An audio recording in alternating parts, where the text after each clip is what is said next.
এই দেশে একাকিত্বতা এতটাই ভয়াবহ যে মানুষ টাকা দিয়ে গার্লফ্রেন্ড ভাড়া করে শুধু একটু কথা বলার জন্য। আমাদের ক্লায়েন্ট 32 থেকে 50 বছর বয়সী পুরুষই বেশি। জাপানকে যদি আপনি স্বপ্নের দেশ ভাবেন, তবে এই ভিডিওটি আপনার ধারণা পুরোপুরি বদলে দেবে। চকচকে শহরের আড়ালে জাপান আজ এক গভীর সংকটে, যেখানে শিশু জন্মহার এতটাই কমে গেছে যে আগামী কয়েক বছরের মধ্যে দেশটি পরিণত হতে যাচ্ছে বৃদ্ধদের এক জনশূন্য দ্বীপে। কাজের চাপে অফিসে মৃত্যু আর সমাজ থেকে নিজেকে পুরোপুরি বিচ্ছিন্ন করে ফেলার মতো ঘটনা এখানে নিত্যদিনের। মানুষ সপ্তাহের পর সপ্তাহ কারোর সাথে কথা না বলে এখানে বেঁচে থাকে। সবচেয়ে মর্মান্তিক দৃশ্য হলো বৃদ্ধ বাবা মা তাদের ফ্ল্যাটে নীরবে পৃথিবী থেকে বিদায় নিচ্ছেন, কিন্তু সেই খবর কারোর কাছে নেই। দিনের পর দিন, এমনকি 15 থেকে 30 দিন পার হয়ে যাওয়ার পরও যখন প্রতিবেশীরা পুলিশে খবর দেয়, তখন দরজা ভেঙে শুধু তাদের নিথর দেহগুলোই উদ্ধার করা হয়। একবার ভাবুন, এই সমাজে একাকিত্বের শিকড় কতটা গভীরে পৌঁছালে মানুষের মৃত্যু এমন নিঃশব্দ ও করুণ হতে পারে। এখানে কাজ করা একটা শাস্তি হয়ে দাঁড়িয়েছে। ট্রেনে মানুষ চুপচাপ সফর করে, রেস্টুরেন্টে মানুষ একা একা খাবার খায় এবং কেউ কারোর সাথে কথা বলে না। আর এটি জাপানে একটি সোশ্যাল ক্রাইসিস বা সামাজিক সংকটে পরিণত হয়েছে। একাকিত্ব এতটা বেড়ে গেছে যে এখানে এদের মিনিস্টার অফ লোনলিনেস পর্যন্ত বানাতে হয়েছে। আর কোথাও কোথাও তো সরকার ইভেন্ট স্পন্সর করে, যেখানে নারী ও পুরুষ একসাথে মিশতে পারে এবং ভবিষ্যতে তারা বিয়ে করতে পারে। এদের এসব কর্মকাণ্ড ও রীতিনীতি দেখলে মনে হয় তাদের মনে কি কোনো ভালোবাসা নেই, যেমন ভালোবাসা আপনাদের মনে আছে? আর সেজন্যই আমরা এখন 1 লক্ষ সদস্যের পরিবার হয়েছে। আজ থেকে প্রায় 10 মাস আগে যখন আমাদের এই চ্যানেলের যাত্রা শুরু হয়েছিল, তখন থেকেই আপনারা পরিবারের সদস্যের মতো আমাদের পাশে আছেন। আমাদের ভালো কাজে উৎসাহ দিয়েছেন, ভুল করলে বড় ভাই বা বন্ধুর মতো শুধরে দিয়েছেন। এই অল্প সময়েই আপনাদের সাথে অজস্র সুন্দর স্মৃতি জমে গেছে। সুসময় হোক কিংবা দুঃসময়, আপনাদের এই সমর্থন আমরা সারা জীবন পাশে চাই। 1 লক্ষ সাবস্ক্রাইবার পূরণের এই শুভক্ষণে ট্রাইবো অ্যাডভেঞ্চারের পক্ষ থেকে আপনাদের সবার প্রতি জানাই অশেষ কৃতজ্ঞতা ও ভালোবাসা।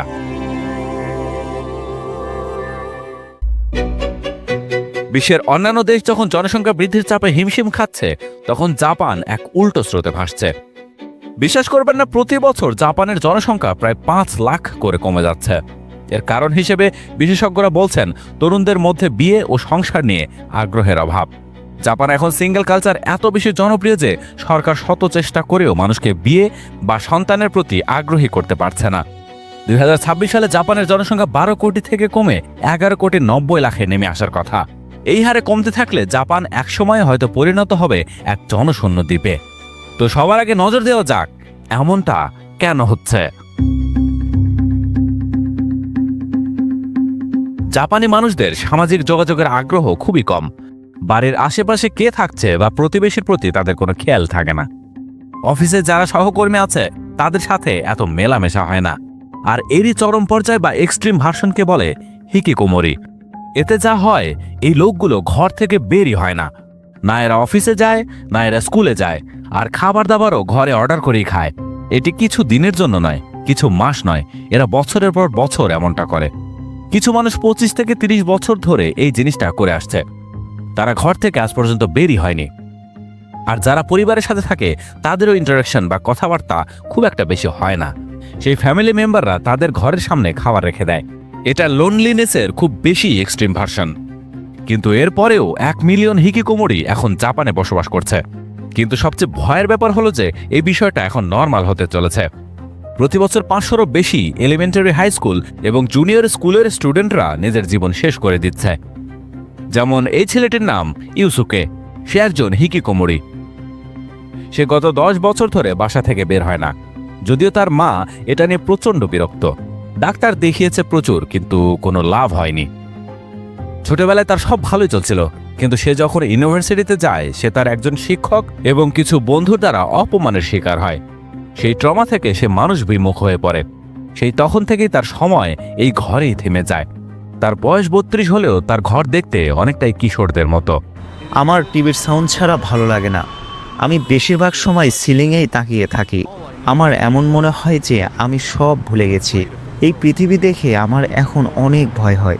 এমনকি একটা ফোন কল বা ইমেলও আমাকে কষ্ট দেয়। আর এমনটা নয় যে হিকিকোমোরি খুব বেশি বয়সে হয়। এই বয়স 15 থেকে নিয়ে 64 বছর বয়স পর্যন্ত দেখা গেছে। আগে তো এই সংখ্যাগুলো খুব কম ছিল, কিন্তু কোভিডের পর আসা রিমোট ওয়ার্ক আর অনলাইন ক্লাসের পর মানুষের সোশ্যাল ইন্টারাকশন বা মেলামেশা কম হতে শুরু করলো, আর এই কেসগুলো আরও বাড়তেই থাকলো এবং এটা এখনও বেড়েই চলেছে। তবে অনেক ক্ষেত্রে এর জন্য দায়ী জাপানের সোলো কালচারও। এখানে অনেক রেস্টুরেন্ট আছে যেখানে মানুষ একাই খেতে যায়, অনেক মানুষ মুভি একা দেখতে যায়, অনেক মানুষ ক্যাফেতে একা যায়, কারাওকেতে একা একাই যায়, ক্যাম্পিং একা করে, ট্রাভেলিং একা করে। আর এমন অনেক সোশ্যাল অ্যাক্টিভিটিস আছে যা অনেক দেশে সামাজিক, কিন্তু এখানে সেটাকে সোলো বা একা হিসেবেই এনজয় করে। এই রেস্টুরেন্টটি দেখুন, এখানে গ্রুপ সিট বানানোই হয়নি। আপনার কোনো স্টাফের সাথে কথা বলারও দরকার নেই, অর্ডার করতে হবে আপনাকে শুধু স্ক্রিন থেকে। যখন ফুড অর্ডার করবেন পর্দার আড়াল থেকে স্টাফ আপনাকে খাবার তৈরি করে দিবে। আবার অনেক রেস্টুরেন্টে এমন সেকশন বানানো থাকে না, কিন্তু আলাদা কাউন্টার বানানো থাকে। আর ঠিক এই একাকিত্বের কারণেই জাপানের রেন্টাল কালচার বা ভাড়া নেওয়ার সংস্কৃতি এবং হোস্টেস বার এত বেশি জনপ্রিয়। বিশ্বাস করবেন কিনা জানি না, এখানে আপনি মা, বাবা, ভাই বোন, গার্লফ্রেন্ড, এমনকি পোষা কুকুর পর্যন্ত ভাড়া করতে পারবেন। জাপানে এমন সব হোস্টেস বার রয়েছে যেখানে মানুষ জলের মতো টাকা খরচ করে। কেন জানেন? শুধুমাত্র কারো সাথে একটু কথা বলার জন্য, যেন তাদের প্রশংসা করে। মানুষ এখানে শুধুই একটু সঙ্গ বা চ্যাম্পিয়নশিপ খোঁজে, তা সে যতই নকল বা মিথ্যা হোক না কেন।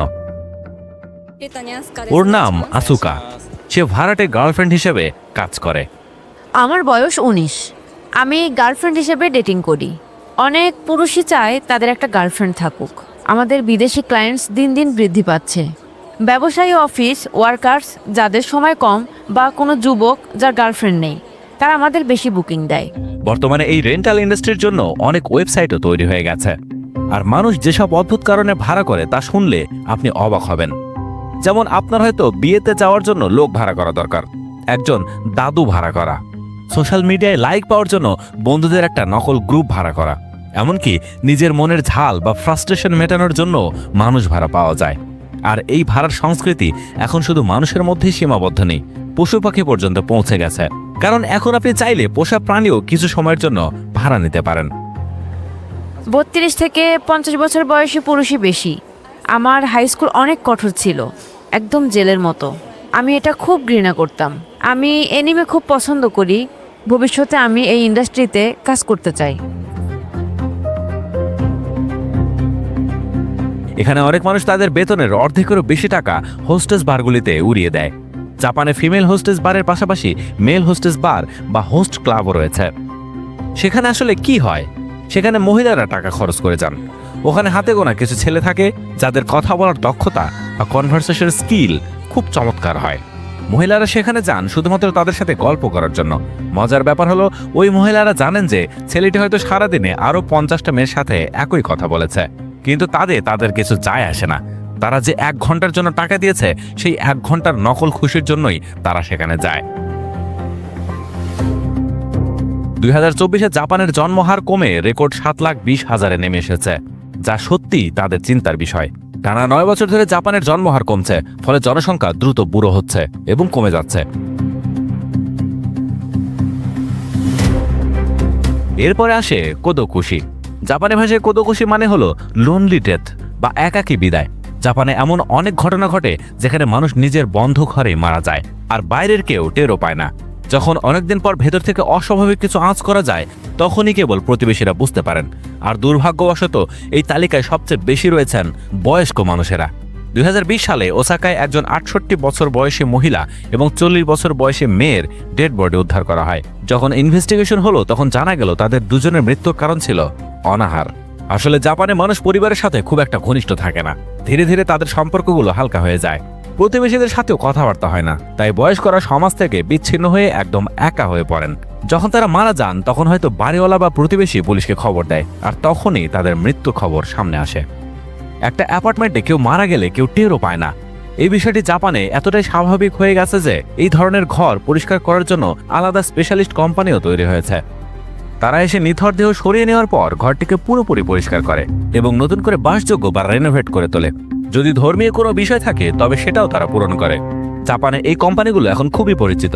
এই বিশেষ ধরনের পরিষ্কার প্রক্রিয়াকে বলা হয় তোকুশো সেইসো। এতে ঘর থেকে দীর্ঘদিনের জমে থাকা দাগ বা চিহ্নগুলি পুরোপুরি মুছে ফেলা হয়।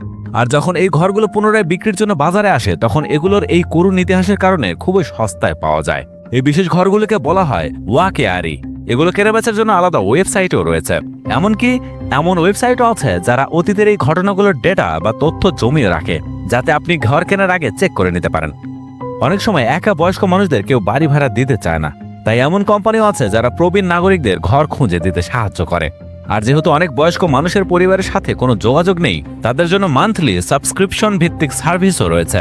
তারা ঘরে এমন একটা ডিভাইস লাগিয়ে দেয় যাতে কোনো জরুরি অবস্থায় বা ইমার্জেন্সি বোতাম চাপলেই অ্যাম্বুলেন্স বা পুলিশ চলে আসে। জাপানে কাজকে মানুষ ঈশ্বর মানে। বাকি দেশগুলিতে ওয়ার্ক লাইফ ব্যালেন্স থাকে, জাপানে শুধু ওয়ার্ক ব্যালেন্স থাকে। ঘর থেকে অফিস, অফিস থেকে ঘর। সপ্তাহের কাজের দিনে তাদের ওভারটাইম থাকে, আর উইকেন্ডে বা ছুটির দিনে তাদের এক্সট্রা ওয়ার্কিং আওয়ার্স। আর এটাকে মানুষ সমাধানও করতে চায় না, তারা এটাকেই নিজেদের জীবনের অংশ মেনে নিয়েছে। আর এই কারণেই তারা পরিবারের সাথে সময়ও কাটাতে পারে না, বন্ধুদের সাথে আউটিং করতে পারে না, আর এটা তাদের একাকিত্বের দিকে আরও ঠেলে দেয়। এখন পরিবেশ এত বেশি এক্সট্রিম যে মানুষ কারোর মৃত্যু দেখেও না দেখার ভান করে দেয়। মানে বুঝতে পারছেন কি? আপনার সামনে কেউ অজ্ঞান হয়ে পড়ে আছে, কিন্তু তবুও আপনি তাকে ইগনোর করে দিলেন। কাজ ছাড়া তাদের আর কিছু নেই। এমনও নয় যে ওভারটাইমের জন্য এক্সট্রা টাকা পাওয়া যায়। মানুষ শান্তিতে ঘুমাতেও পারে না। মানে মানুষ এই লেভেল পর্যন্ত এক্সহস্টেড হয় যে তারা ট্রেনে যেখানে সেখানে বসে দাঁড়িয়ে ঘুমোতে থাকে। আনফর্চুনেটলি জাপানে তো একটা কালচার আছে যাকে বলে ইনেমুরি। ইনেমুরির মানে হলো প্রেজেন্ট ওয়াইল স্লিপিং, অর্থাৎ মানুষ ফিজিক্যালি তো কোনো জায়গায় উপস্থিত আছে, সেটা হতে পারে মিটিং, অফিস, হতে পারে ট্রেনে, বাট মেন্টালি সে একটু রেস্ট নিচ্ছে, পাওয়ার ন্যাপ নিচ্ছে। জাপানে এটা একটা এক্সপেক্টেবল সোশ্যাল বিহেভিয়ার। যদি কেউ পাবলিক ট্রান্সপোর্টের চোখ বন্ধ করে কিছুক্ষণ ঘুমাচ্ছে, তার মানে সে খুব বেশি পরিশ্রম করছে। মানে মানা হয় যে মানুষটা এত ক্লান্ত হয়ে গেছে যেখানে জায়গা পেল একটু ঘুমিয়ে নিল, এবং এই জিনিসটাকে বাহবা দেওয়া হয়। পরিসংখ্যান শুনলে চমকে যাবেন, জাপানিরা বিশ্বের সবচেয়ে কম ঘুমানো জাতি। একজন জাপানি গড়ে মাত্র 6 ঘন্টা বা তারও কম সময় ঘুমানোর সুযোগ পায়। অফিসিয়ালি তাদের কাজের সময় 8 ঘন্টা হলেও বাস্তবতা সম্পূর্ণ ভিন্ন। ওভারটাইম বা জাঙ্গীয় কালচারের চাপে একজন কর্মীকে প্রতিদিন গড়ে 12 থেকে 14 ঘন্টা পর্যন্ত কাজ করতে হয়। অনেকে সকালের সূর্য দেখার আগেই ঘর ছাড়ে, আর মাঝরাতে শেষ ট্রেন ধরে বাড়ি ফেরে। কাজের এই অমানবিক চাপের কারণেই হয়তো তারা অফিসে বা ট্রেনে সুযোগ পেলেই একটু ঘুমিয়ে নেয়, যাকে তারা বলে ইনেমুরি। বেশিরভাগেরই ঘরে এমন কেউ নেই যে যার কাছে তারা ফেরত যাবে। Mostly no family, no wife, না বাচ্চা, না কোনো বন্ধু। জাপানিজরা অফিস থেকে ঘরে দেরিতে যায় যাতে তাদের একাকিত্বের মধ্যে পড়তে না হয়। তোয়াকো কিডস একটা টার্ম যা ওই ছেলে মেয়েদের জন্য ইউজ হয় যারা খুব ইউনিক স্টাইলে ড্রেস আপ করে। এই স্টাইলকে মেইনলি ল্যান্ডমাইন স্টাইল বা জিরাইকেই বলে। এরা হলো সেই সকল বাচ্চা যাদেরকে তাদের বাবা মা রিজেক্ট করে দিয়েছে, অথবা এদের উপরে এক্সট্রিম প্রেশার তৈরি করা হয়েছে। এই টিনেজারদের অবস্থা এত খারাপ যে এদের কাছে ফিরে যাওয়ার জন্য কোনো ঘরও থাকে না। এই টিনেজ ছেলে বা মেয়েরাই বিভিন্ন অপরাধ কর্মকাণ্ডের সাথে যুক্ত হয়ে যায়। এই ভিডিও কোনো দেশের বিরুদ্ধে বানানো হয়নি বা জাপানকে হেট করার জন্যও না। এটা একটা দেশেরই শুধুমাত্র ভিন্ন একটা দিক, যেমনটি সব দেশেরই ভালো খারাপ দিক থাকে। জাপান অ্যামেজিং অবশ্যই, কিন্তু একেবারে পারফেক্টও নয়, আর হয়তো ততটা আইডলও নয় যতটা আমরা মনে করি। জাপান সম্পর্কে আপনার মতামত জানাতে অবশ্যই ভুলবেন না।